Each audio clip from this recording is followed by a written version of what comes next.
शरणम। अनंत कोटि ब्रह्मांड नायक सर्वेश्वर परात्पर परब्रह्म असंख्य दिव्यानंत कल्याण गुणगण मिलय निखिल हे प्रत्यनीक भक्त वांछा कल्पतरु भक्त वत्सल शरणागत वत्सल श्री रमण बिहारी जी के युगल श्री चरण कमलों में साष्टांग प्रणति पुरस्सर उन्हीं के अनुग्रह विग्रह आचार्य चरण श्री श्रीचंद्र भगवान के युगल चरणों में साष्टांग दंडवत प्रणाम करते हुए आचार्य महोत्सव की बधाई श्री महाराज जी को आप सबको देते हैं और स्वयं प्राप्त भी करते हैं।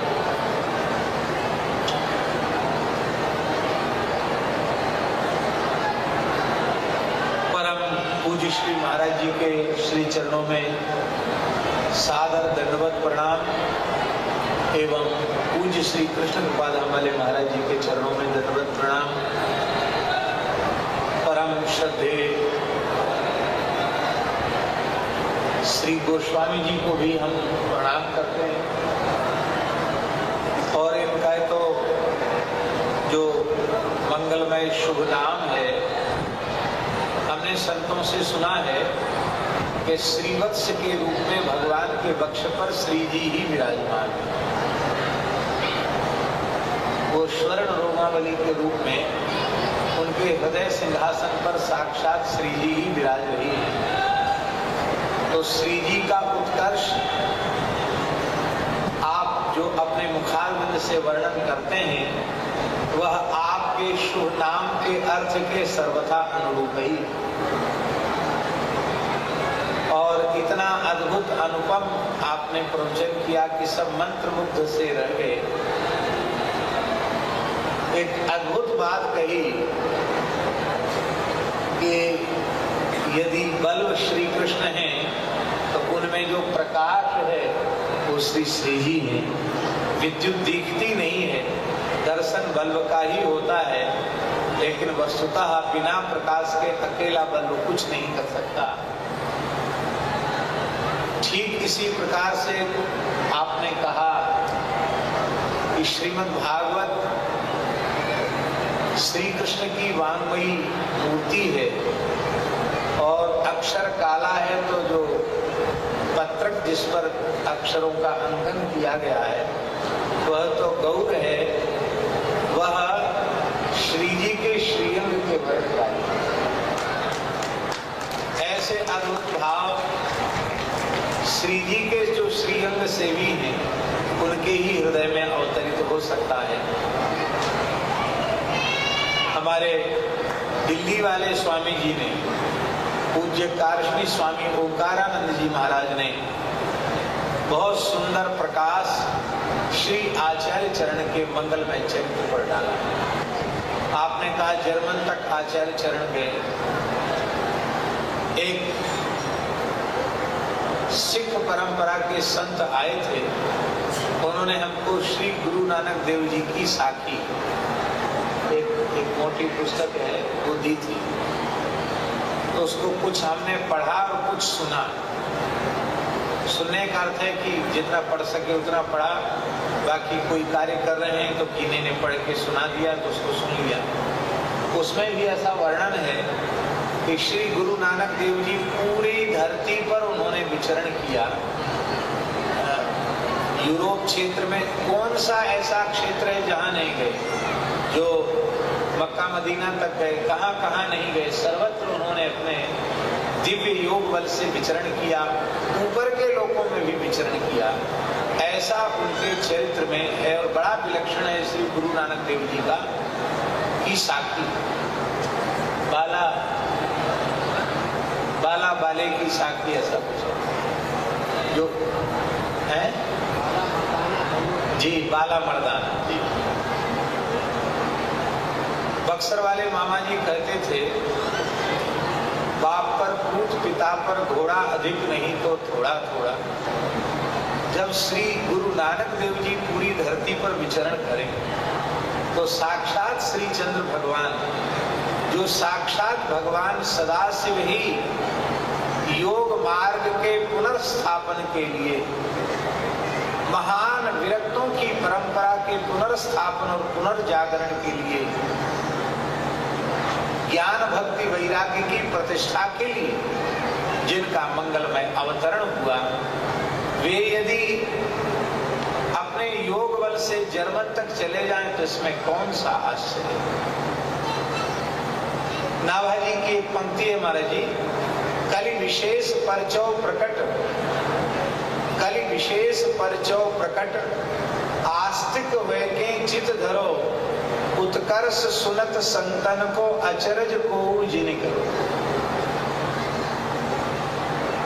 भगवान ने कलिकाल में प्रकट होकर के जो अपने अभिन्न स्वरूप संतों को, आचार्यों को, भक्तों को प्रकट करके जो लीलाएं की हैं, वो कई स्थलों पर तो इतनी विलक्षण लीलाएं हैं कि ऐसे उदाहरण, जैसे उदाहरण भक्तों के उत्कर्ष के विस्तराल कलिकाल में प्राप्त होते हैं, ऐसे भक्तोत्कर्ष के उदाहरण पुराणों में भी कठिनाई से प्राप्त, दुर्लभ। तो कलि विशेष परचौ प्रकट, आस्तिक वे के चित धरो, संतों का उत्कर्ष सुन करके आश्चर्य नहीं होना चाहिए। आचार्य रूप में स्वयं भगवान ही अवतरित होते हैं। स्पष्ट है भगवान की वाणी, आचार्यम माम विजानीयात् नाव मन्येत करिचित न मर्त्य बुद्ध्या सूयेत सर्वदेव मयो गुरु। माम इव आचार्यम विजानीयात् नहीं है, माम एव आचार्यम विजानीयात्। आचार्य स्वरूप में मैं ही स्वयं प्रकट हो गया।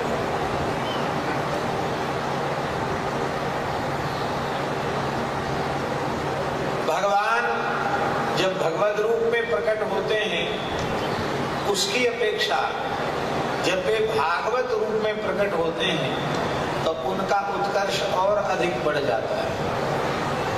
और यदि हमारी बात पर किसी को किंचित भी संदेह हो तो श्रद्धेय गोस्वामी जी से पूछ लीजिए।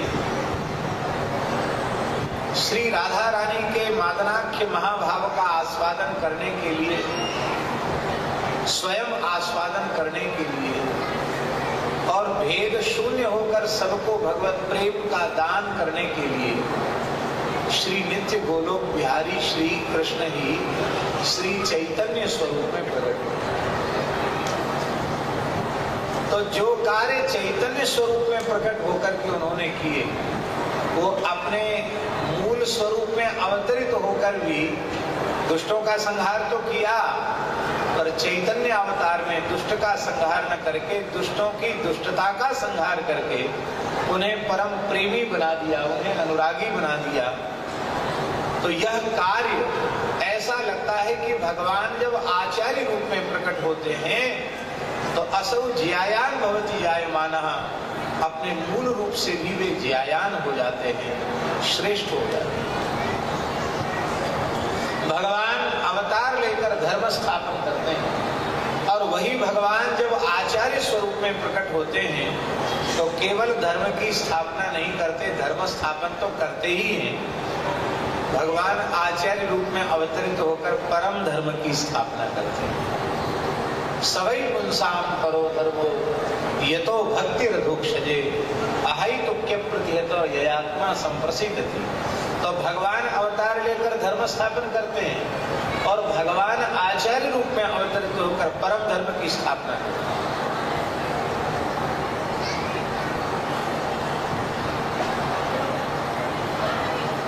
भगवान अवतार लेते हैं तो दुष्टों का विनाश करते हैं और वही भगवान आचार्य स्वरूप में प्रकट होते हैं तो दुष्टों को भी साधु बना देते हैं। और नहीं तो गीता जी की पंक्ति कैसे चरितार्थ होगी, अपिचेत सुदुराचारो भजते माम अनन्य भाग साधुरेव समन्तव्यः सम्यक व्यवसितो ही सः।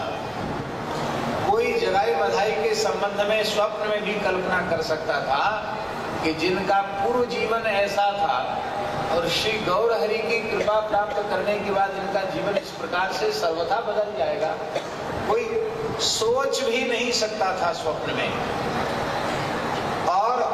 हमारे पूज्य गुरुदेव भक्तमाली जी कहते थे महाराज जी कि भगवान दुष्टों का संहार करके साधुओं का परित्राण करते हैं, पर वस्तुतः भगवान आचार्य रूप में प्रकट होकर वास्तविक परित्राण करते हैं। त्राण के आगे परि उपसर्ग लग गया। परित्राण का अर्थ क्या है? उनको नित्य सिद्ध अनाद्य पौरुषीय वेदों की सनातन संप्रदाय परंपरा से जोड़ करके संबद्ध करके एक उपासना की शरण, एक उपासना की पद्धति स्वयं उपासक बनकर सिखाते हुए,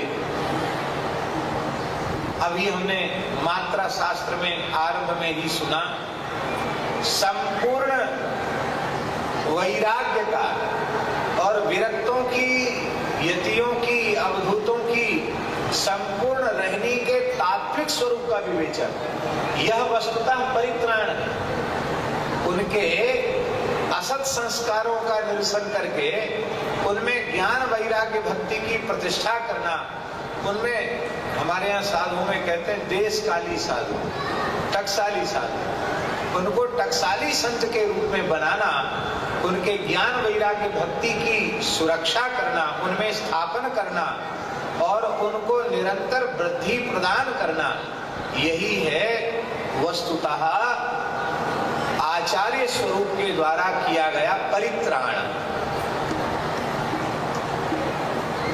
ये आचार्य प्रकट न होते तो परित्राण नहीं होता। भगवान ने त्राण तो किया, पर परित्राण आचार्य स्वरूप से प्रकट होकर के उन्होंने परित्राण किया। और पुराने संतों में जो सिद्ध कोटि के भगवत स्वरूप आचार्य हुए हैं, प्रायः उनकी सदुकड़ी भाषा में वेदों का परम तत्व ही और उसका सार सर्वस्व ही उन संतों ने अपनी सिद्ध समाधि वाणियों में अभिव्यक्त किया है, और वही समाधि वाणी है मात्रा शास्त्र। पूज्य महाराज जी ने बड़ा उपकार किया, जो उसका सुंदर व्याख्यान से युक्त और ग्रंथ के रूप में प्रकाशित करके बहुत बड़ा उपकार हुआ। हमारे यहाँ भी महाराज जी जगत गुरु श्री मदाध्य रामानंदाचार्य जी ने श्री कबीरदास जी को जो उपदेश दिया है, वो भी ऐसे ही सधुकड़ी भाषा का उपदेश है, और आज भी पुराने संत उसका नित्य पाठ करते हैं। और कबीर पंथ में तो उसकी ऐसी परंपरा है कि पुराने कबीर पंथी साधु, कबीर जी की परंपरा के संत, वे तो नित्य प्रति उसका 3 बार पाठ करते हैं। कबीर पंथी साधु ज्ञान गुदरी जो पढ़े प्रभाता, जन्म जन्म के पातक जाता, जो मध्याह्न पढ़े चितलाई, अनुभव होए वरण नहीं आई, संध्या सुवर्ण जेनर करें, जरा मरण भव सागर तरे, रामानंद कही यह गुदरी, जे गुरु शरण गए थे सुधरी। और स्वयं आचार्य जी कह भी रहे हैं कि ये जो ज्ञान है कबीरदास में तुम्हें दे रहा हूँ, ये मेरा ऐसा नहीं कि मेरे मन में उत्पन्न हुआ ज्ञान है, यह सत संप्रदाय की परंपरा से मैंने प्राप्त किया है। राघवानंद ज्ञान गुरु दीना, तब गुदरी से परिचय कीना। ये काया गुदरी, इस काया गुदरी का स्वरूप क्या है? अलग पुरुष जब किया विचारा, लख 84 धागा जारा, 5 तत्व की गुदरी बीनी, 3 गुणंते ठाड़ी कीनी, तामे जीव ब्रह्म अरु माया, समर्थ ऐसा खेल बनाया, चांद सूरज पोखंद लागे, गुरु प्रताप उठ सोवत जागे, सत्य की सुई सूरत को धागा, ज्ञान के टोब से सीवन लागा। तो दास तो जब श्रवण कर रहा था, ऐसे लग रहा था कि बस एक ही बात और उनको कहने की पद्धति अलग अलग है, वस्तुतः एक ही तत्व, एक ही सिद्धांत। मन मृग छाला, निश्चय धोती। धोती क्या है? निश्चय, मैंने इसी जन्म में इसी शरीर से भगवत साक्षात्कार प्राप्त करना, ये निश्चय। परात्पर परतत्व की अपरोक्षानुभूति का निश्चय। निश्चय धोती पवन जनेऊ। प्राण का संयम यही है जो पवित्र। निश्चय धोती पवन जनेऊ, अजपा जपे सु जाने भेऊ। मुक्ति मेखला, मुक्ति मेखला, मेखला भी कमर कस के रखती है। मुक्ति मेखला सुंदर गुदरी, अमी पियाला पीकर सुधरी। और भस्म क्या है? भस्म श्री चंद्र जी महाराज भी भस्म रमाते हैं। भस्म के लिए वो कहते हैं मन मृग छाला तन कर राखी। केवल इस मृग के चर्म को आसन के रूप में स्वीकार नहीं करना है, क्योंकि पुराने संतों की वाणी है, सिद्धों की वाणी है, अपनी खाल को मरम न जाने, दूजी खाल ले तरे बिछावे, ऐसा डूबे था न पावे। सिद्धांत पटेल की पंक्ति, ये भी ठक्करों की वाणी है। अब तो महाराज जी ये सब सिखाना पढ़ाना सब समाप्त हो गया, बंद हो गया। पुराने संतों में यही सब, हमारे पहाड़ी बाबा महाराज यही सब सिखाते पढ़ाते थे, सधुकड़ी पढ़ाई। तो मन मृग छाला, मन ही मृग है, और उस मृग को साधन के जाल में, गुरु प्रदत्त साधन के जाल में उसको निगृहीत करके और उसकी चर्म पर बैठना है। मन मृग छाला तन कर राखी, ये केवल बाहर की राख नहीं, तन कर राखी, देहाभिमान को जलाकर भस्म करना है और उसी से अपना श्रृंगार करना है। बोले फिर पूजा क्या है? बोले पूजा तो पूजा रमण बिहारी जी की है ही, पर चित कर चंदन, अपने चित्त को ही घिस करके उनके श्रीअंग में रमा देना है। चितकर चंदन तुलसी फूला, मतिकर संपट कर मति मूला, श्रद्धा चमर प्रीति कर धूपा, नवतम नाम राम का रूपा। तो ये कंठी क्या है? तुलसी। बोले ये दीनता है, ये दीनता है। यदि तुलसी धारण करके भी किसी ने अहंकार नहीं छोड़ा, तृणादपि सुनी चिनो तरोरपि सहिष्णुना, अमानिना मान देना कीर्तनीय सदा हरि, इस भाव को स्वीकार नहीं किया तो फिर वस्तुतः वह तुलसी धारण का अधिकारी नहीं। तो कहते ये दीनता की जंजीर है, बांधी जंजीर दीनता लीनी, उससे लाभ क्या हुआ? अगम अगोचर खिड़की चीनी, अगम अगोचर खिड़की चीनी। साचे गुरु से जाने जोई, भक्ति मुक्ति बाही को हुई, इत्यादि प्रकार से उन्होंने वर्णन किया है। और वस्तुतः आप विचार करें तो मात्रा शास्त्र के वो छोटा सा देखने में लघुकाय ग्रंथ है, लेकिन मात्रा शास्त्र का विचार करें जो अनुग्रह पूर्वक श्री चंद्र भगवान ने प्रकट किया, तो संपूर्ण प्रस्थानत्रयी के सूत्र उसमें प्राप्त हो जाएंगे, उपनिषद का तत्व उसमें प्राप्त हो जाएगा, ब्रह्म सूत्र का तत्व उसमें प्राप्त हो जाएगा, और श्रीमद् भगवद गीता का सार सर्वस्व भी उसी में प्राप्त हो जाएगा।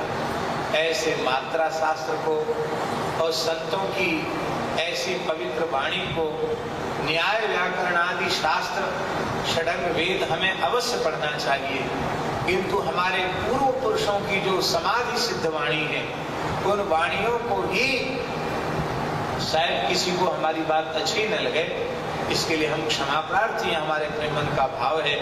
हम आचार्यों की वाणी, भले ही वह भाषा ग्रंथ में ही क्यों न हो, सदुक्कड़ी भाषा में ही क्यों न हो, हम उसे नित्य सिद्ध अनाद्य पौरुषे वेदों के तुल्य ही मानते हैं,